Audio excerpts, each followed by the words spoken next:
It was my actually second to last day, so we were working on training a guy to take my position. I was at work.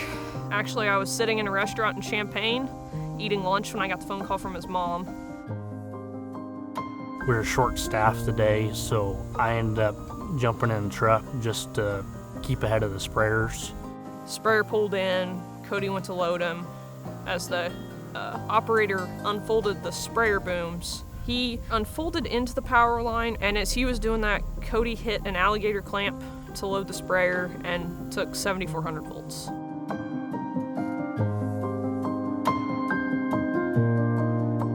I assumed right away that he would probably lose one, if not two limbs and digits, so that he presented in a very severe manner. His hand was charred in a flex position. His elbow was held in a flex position.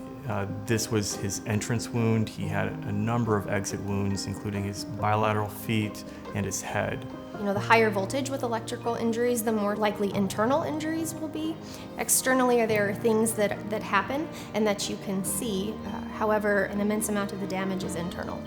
Our goal was to get rid of the tissue that was destroyed and to maximize, one, his life, to make sure that he didn't die from the injury, to make sure that his kidneys didn't suffer a severe insult from the amount of muscle damage that was done, and to get him to be as functional as possible.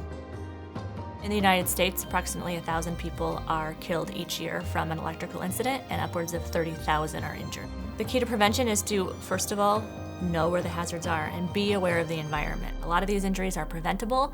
If we just slow down, we realize the capacity for an electrical hazard, and we're aware of where those are and stay away from them. As farmers, a lot of times it's multi-generational, that we've stayed on the family farm. Grandpa was never in a safety meeting.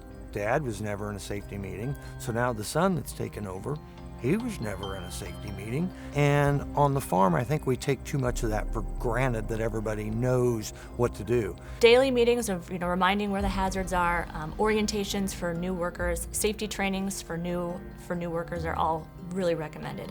If you're in any type of a vehicle and that wire comes in contact with the vehicle, whether it's a crane, whether it's a piece of farm equipment, your pickup truck, that vehicle could be energized and you would not know it because you can't hear, feel, or smell the electricity. And right now, the rubber tires could be giving it a resistance to going to ground. In other words, it can't flow yet past that clean, dry rubber tire. But yet, when your moist body takes one step from the platform down to the ground, you're that path, and it will take it at the speed of light. The other reason we would really advise somebody leave a cab if they have hit a overhead power line is if the cab or the piece of equipment is on fire. And in that instance, it's recommended that the individual make a clean jump from the piece of equipment. That means both feet and arms jumping from the equipment all at the same time, not stepping down and allowing yourself to be part of the electrical current to ground. You cannot step off of that piece of equipment.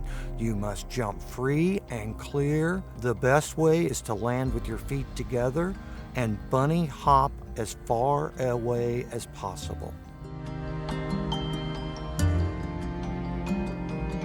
It'll be seared into my brain for my life, I think. Walking around the corner and seeing him and thinking how small he looked. There are some times talking with Bailey that I just was trying to figure out what happened. Why did they take my leg? Or they thought it would just be my thumb and index finger they'd have to take, and the pinky. Tissue was actively still dying over the course of 2 weeks, so they just kind of kept moving up.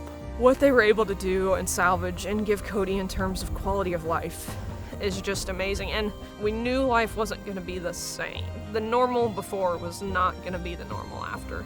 He was in the burn intensive care unit for weeks.